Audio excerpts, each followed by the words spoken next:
আমরা এই মুহূর্তে দাঁড়িয়ে আছি মহিষীর চর এলাকার পাকা মসজিদ থেকে কাছাকাছি।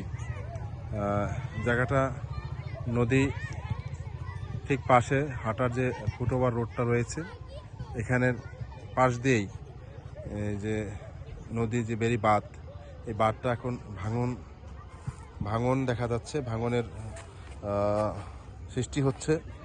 ক্রমশই দেখা যাচ্ছে যেখানে ফাটল ধরছে এবং মাটিটা ডেবে যাচ্ছে।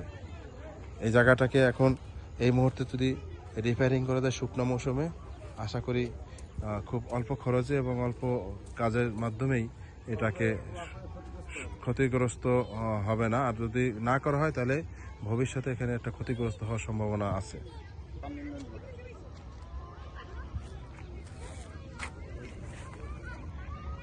বর্তমানে যেখানে পরিস্থিতি, এই পরিস্থিতি নিয়ে এখানকার লোকজনের একটু কথা শুনি। ধন্যবাদ আপনাকে। হাঁটতে গিয়ে দেখলাম যে আসলে এই ওয়াকওয়ের পাশে এই জায়গাটি অনেক দিন যাবৎ সবসময় আর কি বর্ষা আসলে বা বর্ষার পানি চলে গেলে এই মাটি দেবে যায়।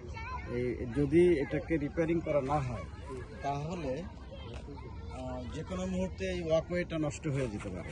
ওয়াকওয়েটা রক্ষার্থে এই বাঁধ এই সংস্কার করা প্রয়োজন বলে মনে করি। ধন্যবাদ।